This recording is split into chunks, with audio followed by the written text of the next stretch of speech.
So there's something that isn't talked about a whole lot in awakening. And I think when we show up with a whole lot of trauma, we spend most of our time trying to get away from it, trying to fix it, trying to heal it, trying to get to the transcendent, trying to get to the absolute, trying to get to this crazy, ridiculous state that we somehow or another think is going to solve everything. And then maybe along the way we have an opening, we have some sort of kensho, some sort of glimpse, and we see through the other side of the veil, and something grabs on and says, this is it, I've made it, I'm safe, and I don't have to do any work.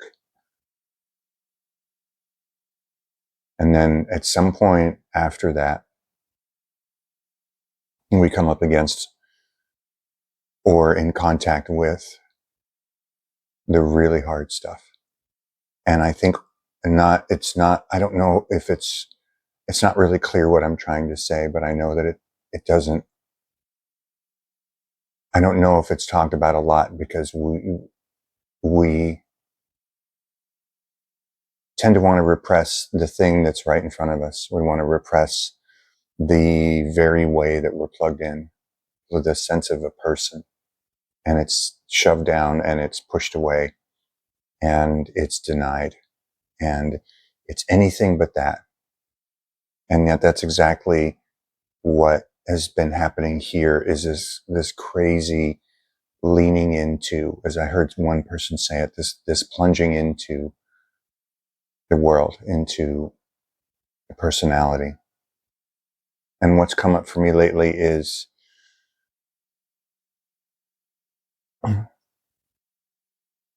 believing other people's stories about myself, or believing the stories that they've created for themselves, and somehow or another feeling like I had to fit into that.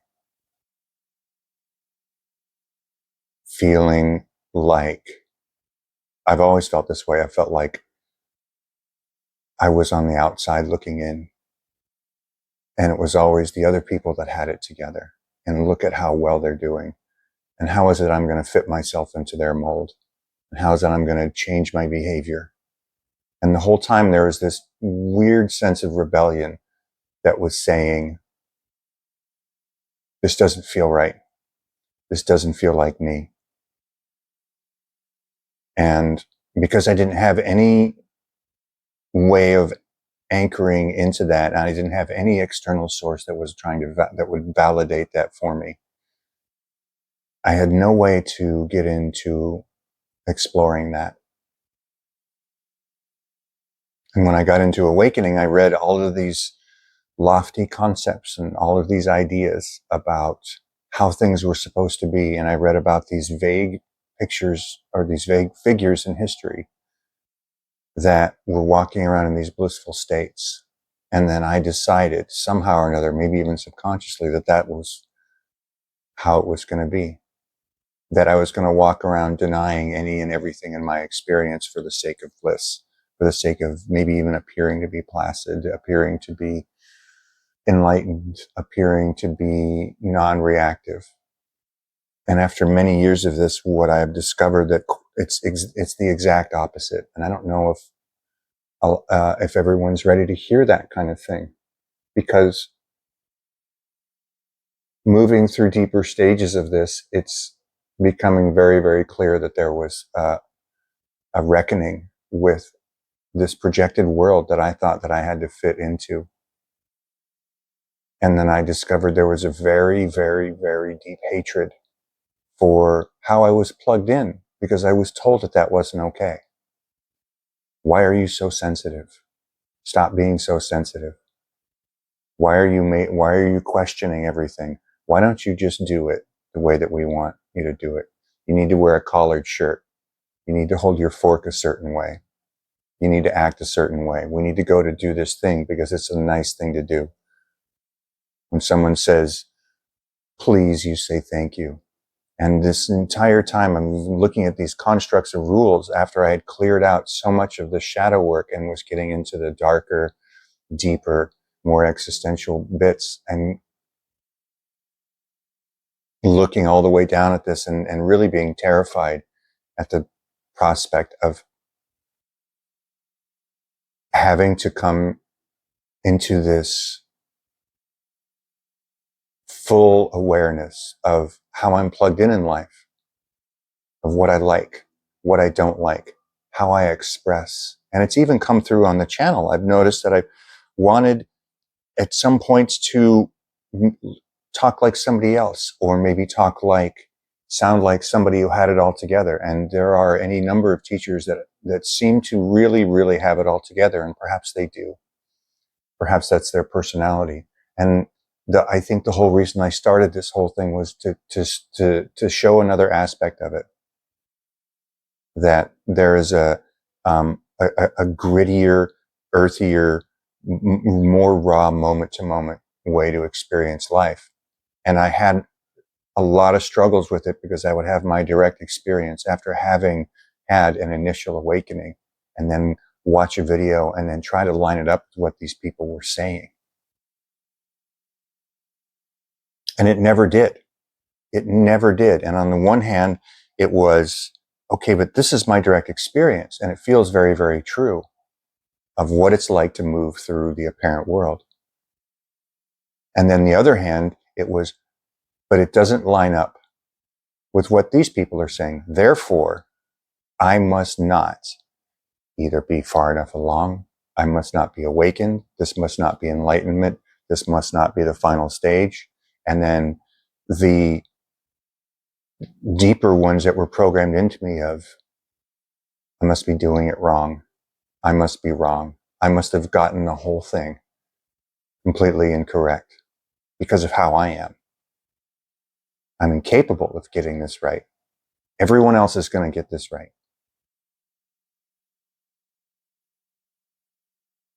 And yet the evidence, the moment to moment of what my experience was, said something different. And it felt like the movement itself was asking me to step more and more into TED, not transcend the personality. Obviously, there's a point where it's seen that I wasn't inherently the personality. And yet the personality stayed. And the likes and the dislikes and the preferences actually got deeper and more authentic and got stronger. And then I realized that I spoke a different way than a lot of people. And I spoke a different way than a lot of these teachers. And I suppose there are personality types that are like that, where we just see things a little bit different. It doesn't make us more special. It doesn't make us unique. It doesn't make us better than, or anything like that. But there are 8 billion different ways to express this thing, this movement, this thing that I call God. And how was it that mine wasn't just as valid? How is it that yours isn't just as valid? And I think it's a horrible trap to fall into, to try to line up our moment to moment experience and our idea, this concept of awakening, and compare it to the very few things that we knew about, I don't know, Nisargadatta or Ramana Maharshi or one of the Christian mystics or the Buddha, when only their teachings were recounted. And you weren't there when the Buddha lost his temper, or when Ramana Maharshi had to go take a shit and what his face looked like, right? Or if he got irritated or whatever. And we just completely suck our humanity out of this.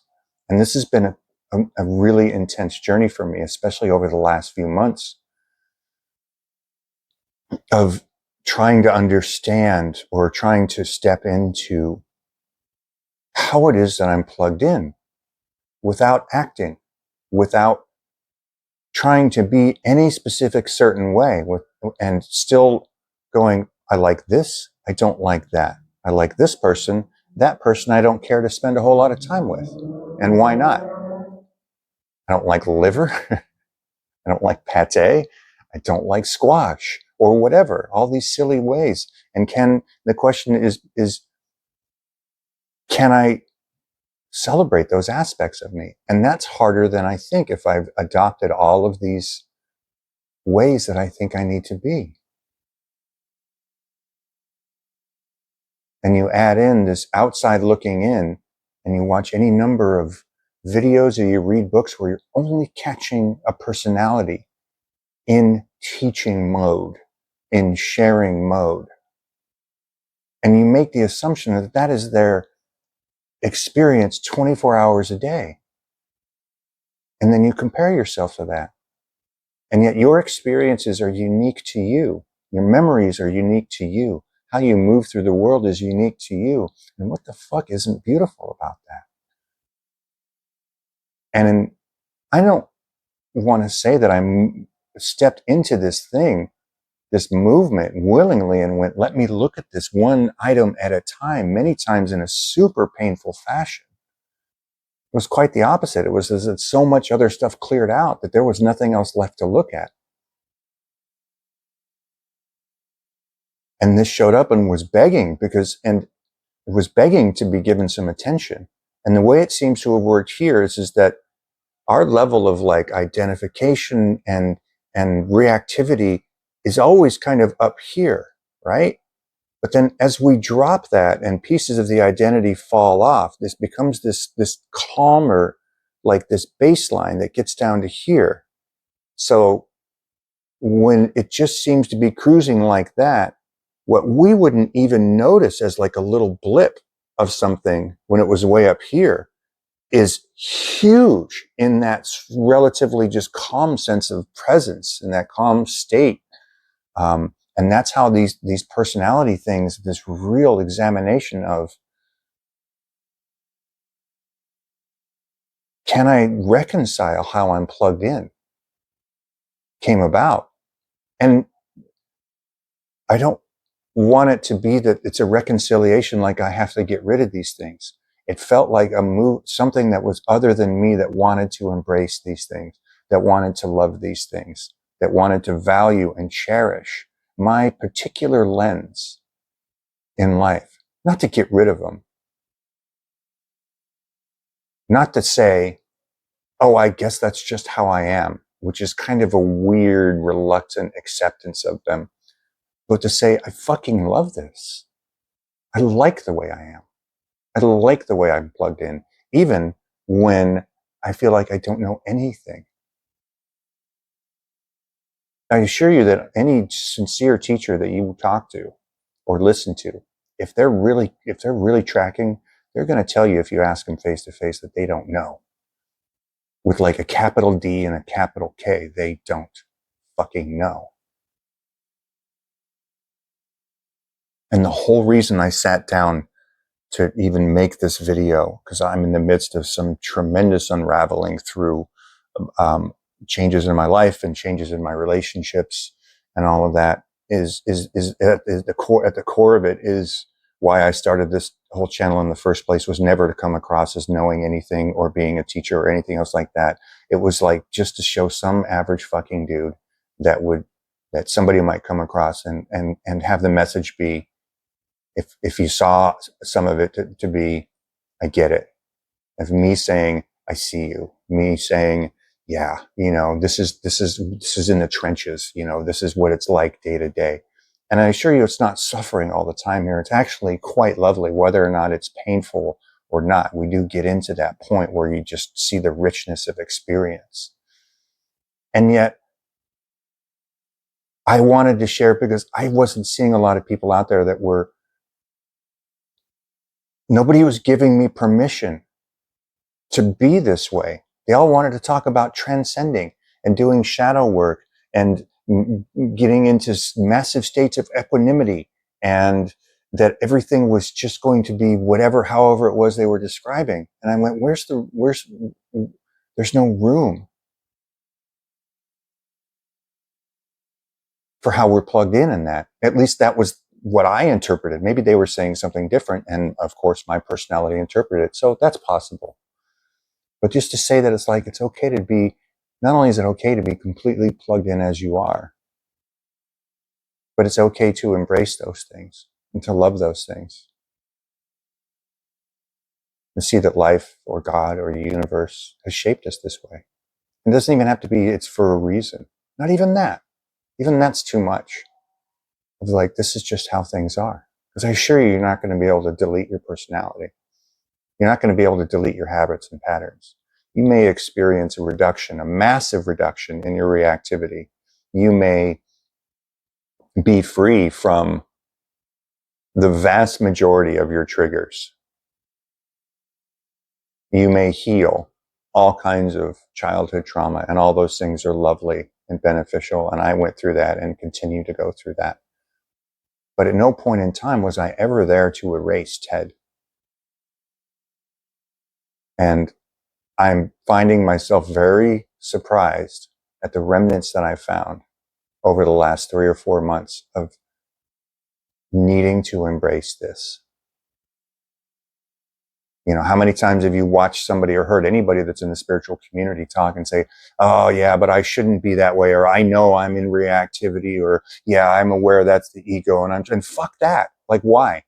That is, how is that not the most beautiful, perfect expression? I get it. It's uncomfortable. It's painful. But there's that automatic denial of saying this shouldn't be that way. And then the subtle or the unspoken thing of, because I read this, because this teacher said so, because this is some imagined state that I think I'm supposed to get into. What if you're supposed to be just as you are at any given moment? I noticed as I moved through this the last 5 years or so, which has had been just a tremendous unpacking of an awful lot of stuff, that I found times that I was enraged or terrified or scared or deeply saddened or sobbing or confused. That something was always there underneath it, and it was really weird to experience. The first time I experienced clarity while I was in a rage, it was mind-blowing. And I mean, like, in a rage, like I wanted to tear down buildings with my bare hands. And then at the same time, something came in and it was this overwhelming sense of clarity, like peace, like presence, like here-ness, like this hum. And I went, that's weird. That's not supposed to be there. And if I'm angry, then I'm, I'm in identification. I'm in duality. Like, these fucking messages that we get might be beneficial in the very beginning. I don't know, to shake us loose from the personality a little bit, or at least get us to start doing some inquiry or some meditation, maybe as a beginning catalyst, but to continue to drag those along, especially after we've had an initial shift or a first, and this does and can continue long after an initial shift, this unfolding, this reconciliation, to drag those in there as if we were the ones on the outside looking in, and we were subject to this imaginary council of non-dual fucking police, or this whole big row of sages. And I envision them all lined up in a semicircle in their chairs looking at us going, here's the rules and regulations. And to have that be the model by which we compare our moment-to-moment existence is, first of all, impossible to line up with. And second of all, not based in fact or direct experience at all. Because whatever it is that you want to call awakening or enlightenment is really no other than this. And God is no other than this. And clarity is found in everything, up to and including delusion, anger, sadness, fear, doubt, being lost in thought. And I know at a certain point, if someone were to hear that, it would be very, very confusing. And I get it. Like, it does seem to take a little while to get to that. But if it can just tip right over to the next side where we go, what does it matter if I'm lost in thought? What does it matter if I'm angry? What does it matter if I feel like I want to cry? I want to sob for 3 days? What is wrong with my way of expressing? What is wrong with how I'm plugged into the world? How the personality here is?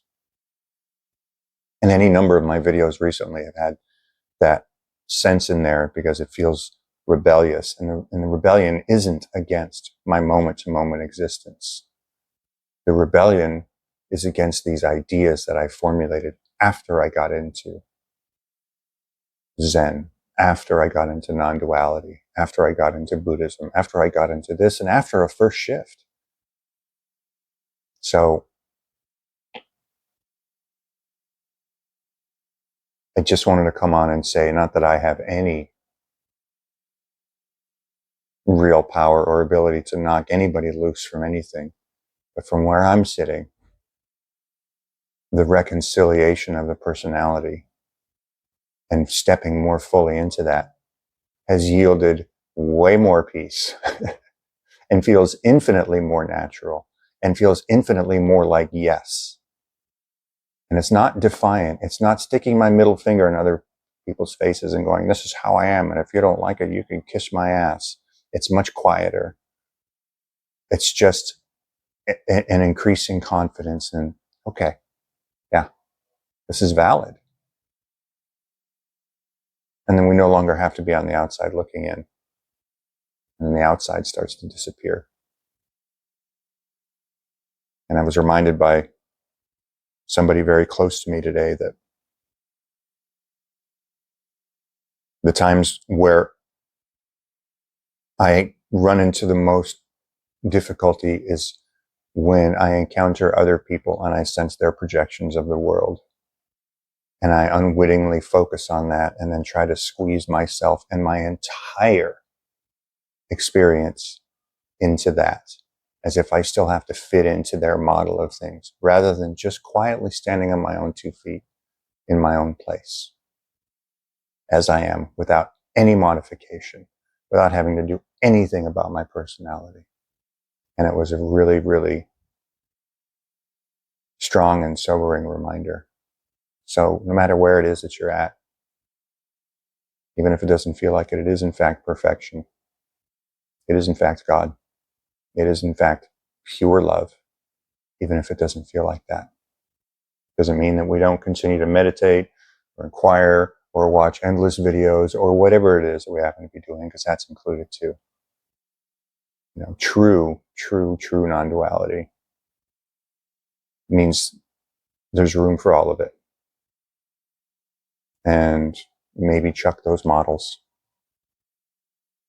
Maybe start to get rid of the things that are holding you back, that you think are in spiritually supreme, or they have the flavor of enlightenment, or you try to line your moment to moment description up with something that somebody said about describing a temporary state they dipped into for 20 minutes or an hour or something.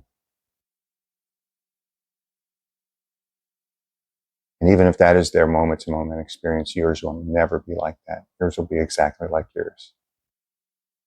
Thanks.